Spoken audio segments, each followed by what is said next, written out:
All right, everybody, you know what they say. If the shoe fits, kick it. This is the World According to Kyle podcast. I am back once again. How is everybody doing? I am fucking great. Thanks for asking. In case you didn't notice, I had a month skip in recording my podcasts. I was normally going to do the once a month rendition of the World According to Kyle podcast, but last month was an exception where everything started to open up a little slightly, and I decided to take some, what happened is that I scheduled a get-together with my friend back home, and we ended up having to reschedule it, and the rescheduling kind of fell on the same day that I was hoping to do my podcast, and everything being considered, and that everything opening back up, I decided to just scrap the podcast for the month, and in order to do my fulfillment of 12 podcasts for the 2021 year,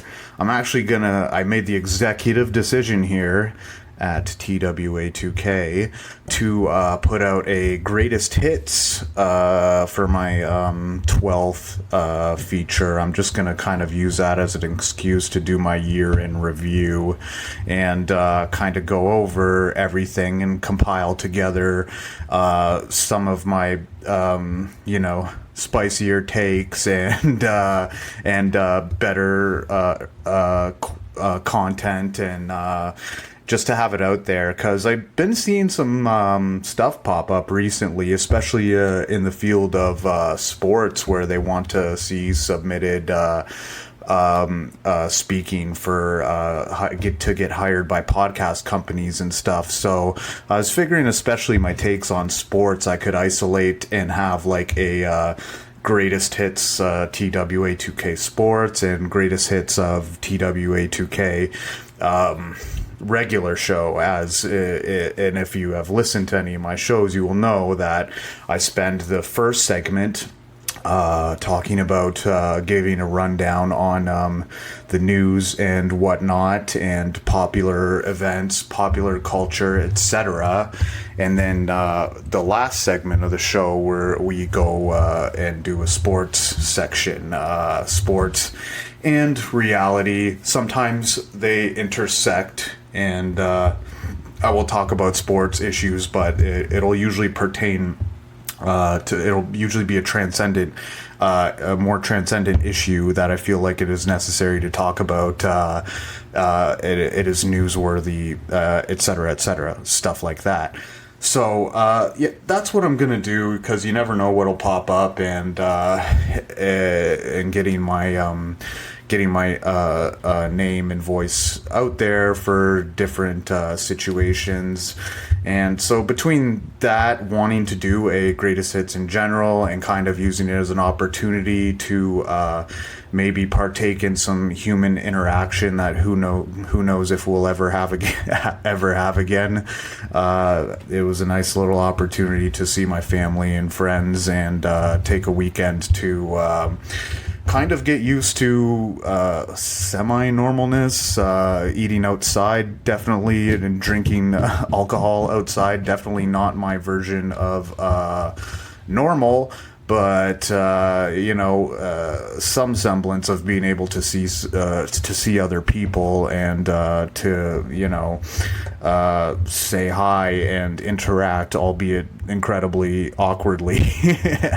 I feel like that's going to be a hurdle to cross in the coming months, if things do kind of restrictions end up getting loosened. Eventually, I think that'll be a hurdle to climb, is just the social interaction, and like having to talk with people again. Like I was actually the other weekend ago. I was at my friend's house, and just talking with people was like, I always just blurting out things and talking too loud and not used to like interacting with others. But yeah, hey, it's all for the better, I guess, as long as things are opening back up.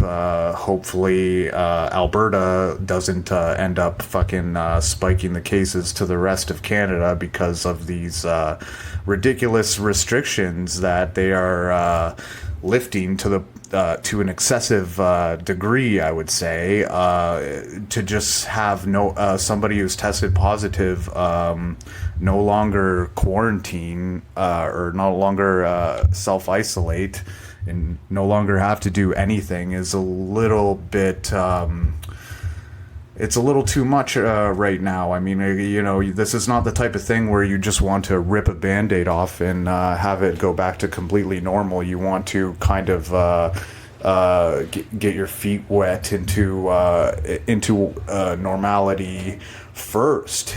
And, like, nobody acknowledges that what's going on isn't real unless you're a fucking moron. And there are quite a lot of morons around there, and and I've been developing quite a large headache trying to put myself into their headspace and why they're thinking the way they're thinking. So here's my stance on it. And I've been arguing a lot with the anti-vax community online. Sorry, you'll have to excuse me. I am having a beer while I am doing the podcast because I have worked 6 days in a row and it's my day off and I'm doing more work on my day off. So sue me. Yes, and I've been arguing with like these anti-vaxxers online, and just it's staggering that with all the information available to you that you can have significantly dumber people as a result. Like, this is like a level of stupidity that, like, honestly, like, our ancestors would have laughed at. So these people, we've just been experiencing a prison-like existence for the last year and a half, and you can erase your probability of acquiring the virus that we have gone into lockdown for. You can reduce the probability of acquiring the virus that we went into lockdown for by like over 99% if you simply get a vaccine. Okay. A vaccine for a virus that has killed, at least in Canada, over 10,000 people. Okay, so how many people have died as a result of the vaccine in Canada? 0. Okay, so 2/3 of the population is vaccinated. Nobody has died from the vaccine. Who knows how rampant COVID has spread through the population, but there are 10,000 deaths due to it. Maybe we're not at the brink of mass virus spreading. Maybe there could still be more. But so the anti-vaxxer logic is, instead of taking a very low-risk vaccine, which has killed nobody, and getting out of lockdown, and so taking that is a high risk to their well-being. Well, I'll be fucking damned. What are the odds? Like, literally, what did I just explain to you that you're not understanding? And on top of that, it's not like the old viruses before, where you actually are infecting yourself with a, albeit micro dose of the virus, and training your immune system to be able to fight it. This is a synthetic protein, guys. It's like, do you know how many proteins go in your body like all the time? It's a fucking synthetic protein. That's all it is with the mRNA vaccines, and you're fucking scared of that, of a vaccine that has killed nobody, and our lives going back into normal is being delayed because there's just enough of a number of idiots who are believing this shit. And then they're the ones who turn it around and tell you that you're not thinking for yourselves. You should not be thinking for yourself. You should accept that you're fucking dumb. That's what the smartest people do. And then they go to the experts and they see what the experts are saying. Not that you're out on a fucking, like, you're the one idiot that has figured everything out, and the earth is flat, and and whatever, and there are chemtrails in the fucking sky, and the water's making the frogs gay, and the vaccine is more dangerous than the coronavirus. Thank you. Vote for retard for president. Like, come on.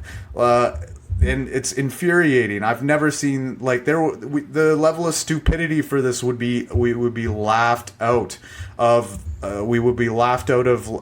like any other decade. Like, and this is a common enough thought where it's fucking things up for us. And this was what I was talking about in podcasts before, where I'm just like, don't get too excited about going back to normal just because we got the vaccine, because guess what, we also have social media and we also have a lot of idiots, and a lot of idiots that think that they're right about everything, even though they've just ingested a very small amount of data, and they're just looking for things that went with their belief system. Now, I've had my gripes with the government and how they responded to COVID, but I mean, I don't think they're lying. I don't think that they want to plant fucking microchips. I don't think that the virus or that the vaccine is all that dangerous. And the baffling thing is that they will point to the low fatality rates of COVID as a reason to not get vaccinated. Well, that's okay on average, but I mean, I don't want to fucking kill Grandma Ruth around the corner because her probability is higher if she catches it. And would I be willing to get a vaccine that has zero fatalities out of how many people in the world have had the vaccine so far? Hundreds of millions. Has had zero fatalities, and you're worried about like, it's just. It's such an act of ignorant selfishness and ignorance of data, and just such a fucking stupid, selfish, fucking moronic thing to do. Unless, like, I'll provide certain exceptions if you have a weak immune system, or maybe like you were worried about if you have or if you've had adverse reactions to vaccines before, and not if they were marginal reactions, then I wouldn't worry about it. If there are more severe reactions, yes, okay, I'll provide exceptions in those circumstances. But other than that, you have no good excuse for not stepping up for everybody and helping things go back to normal. And you can't even justify it. The arguments, they go, well, the government lies to you about everything. You think every government in the world is lying about COVID? Do you think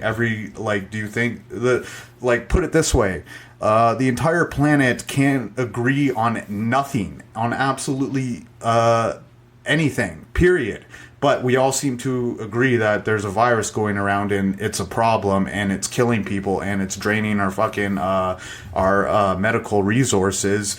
And so, I mean, I guess, like, I'm in favor of whatever you have to do to inconvenience their lives, because I'm fucking double vaccinated. I want to just be able to, I should be able to go around not wearing a mask. I should be able to do these things, but the people who don't get vaccinated and want to do these things, they're the problem. And it's highly, excuse me. And for me, it's highly contradictory to both be in the same intellectual camp of being against lockdowns and against vaccinations. To me, that doesn't make logical sense. Now, is there a point where the government overreach is questionable, and the closing of, like, especially in fucking Canada, and closing gyms and the and these places that are helpful to people's well-being and keeping them, like, in a fucking a lethargic existence? Is there a point where let's say the vaccines didn't work and COVID keeps spreading? Is there a point where I would think that we need to stop having people restricted and all this? But yes, I agree with you, but I don't agree that the COVID is a hoax. I don't agree with this bullshit. I agree that we cannot continue living a fucking a prison-like existence for close to a decade. That will yield results that are worth saving the amount of people that are going to die from this. I don't think having a population that is lethargic, fat, unhealthy, and drug addicted and alcohol addicted is going to be a good thing for humanity at all, and it'll cause worse health problems 10 to 20 years down the road. So I'm stuck in the camp where I'm kind of like over this, but I mean, I don't think that I don't think that you should not get vaccinated and at least try to do something to prevent needless death. Like, the one point that I want to end on to try and really hammer this home is that the videos that I've seen online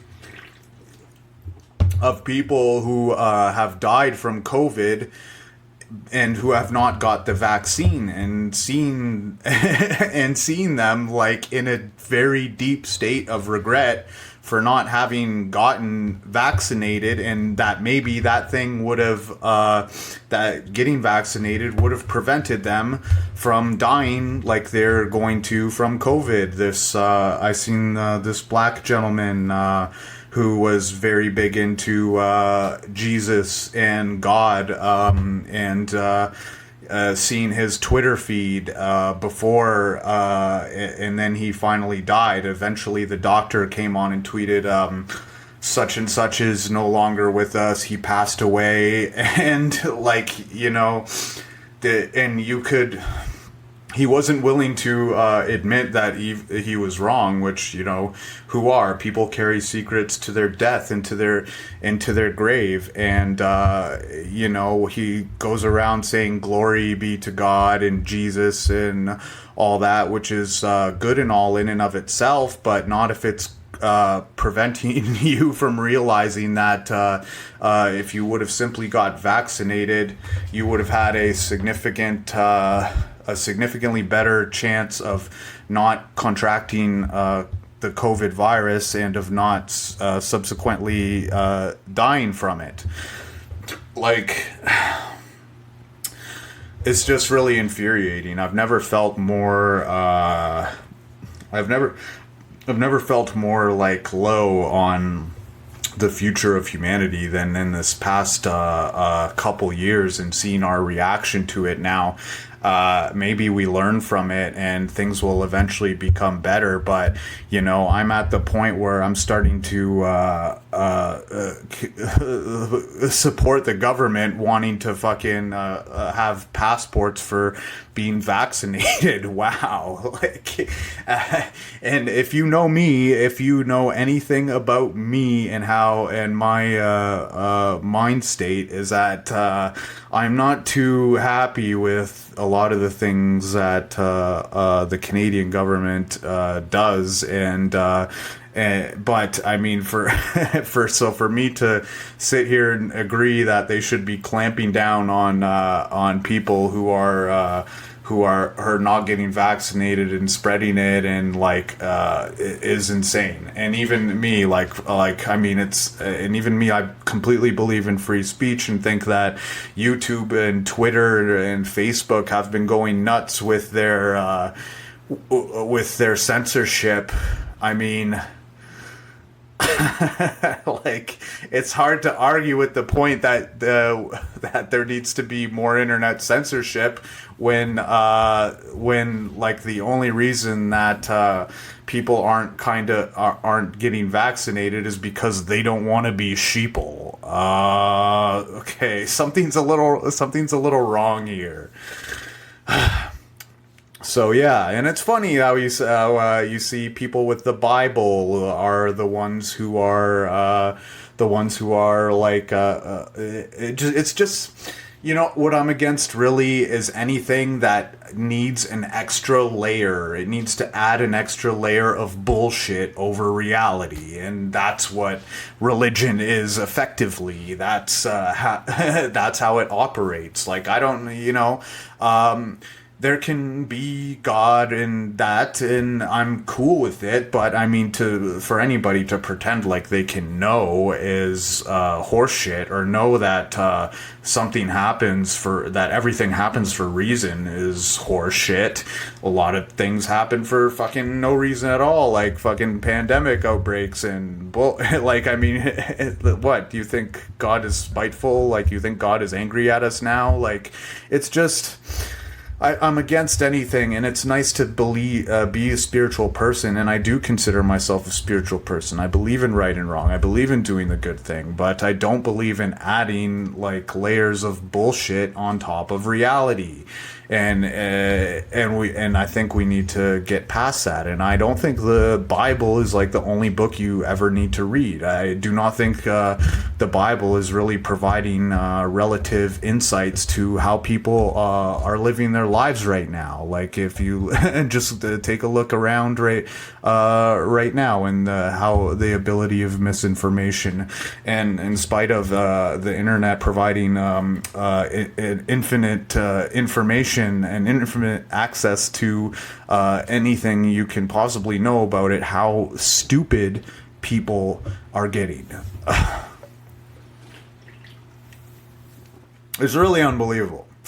So, anyways, I guess as far as Canada's concerned, well, we just had some fucking disconcerting news in Florida, 21,000 cases, but as far as Canada's concerned, hopefully, like, things have started to get loosened up, but we've hit a plateau in the we hit a plateau in people getting vaccinated, kind of, and we were hoping that it would reach the 75% mark by now.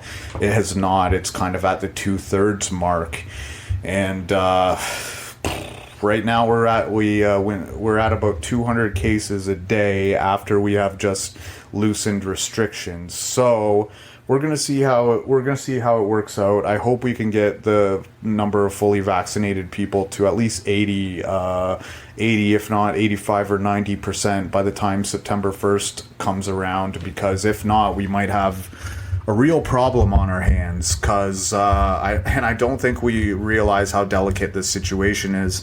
That's why I think Alberta's making a big mistake. Like, people are at the point right now where if there is a spike in clampdowns, that there might be a very hard reaction against it. Like, I'm just saying, there might be a very hard reactive response to going back into lockdowns.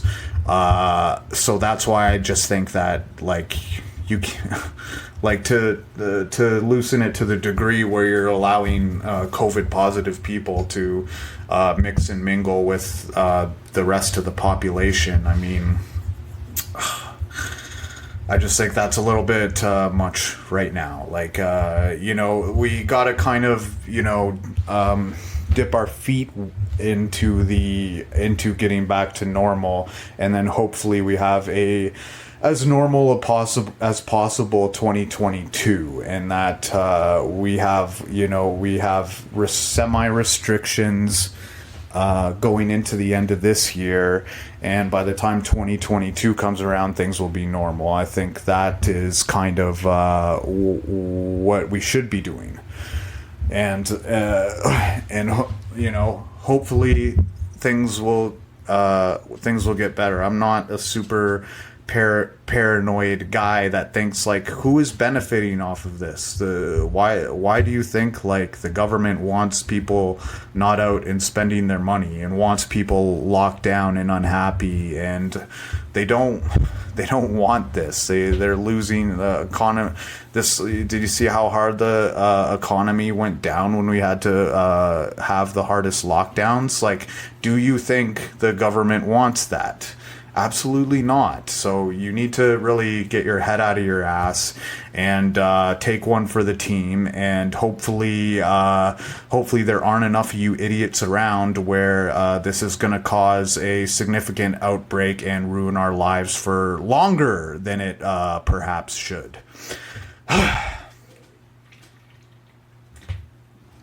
So that's I guess that's the end of that. I will say, however, gyms were open in smaller town areas, but I decided to stay in Toronto in the GTA, despite that we would have harder restrictions, because, that's kind of where I plan it. I could have moved back somewhere where my life would have been easier, but I didn't. So gyms started opening up in Toronto very recently, and man, it was nice. It was nice to go back in and get a pump in. I feel like before the lockdown, I was really good with going to the gym, and then at the lockdown, I just kind of I didn't want to try and do half-ass version of exercises, so I kind of just hunkered down and focused on things to do with my mind. Used it as an opportunity to grow intellectually, as I had no didn't have many physical outlets. My job is quite physical. But that being said, it was nice to go back into the gym and feel the pump and feel the burn, and I do not want to have to go back to not going to the gym, and it was unhealthy for me to do so. But I mean, for me, like, I think if I just don't get the vaccine, it would be just such an act of bewildering act of selfish ignorance that I wouldn't really be able to sleep with myself as a conscious spiritual man who does not need the Bible.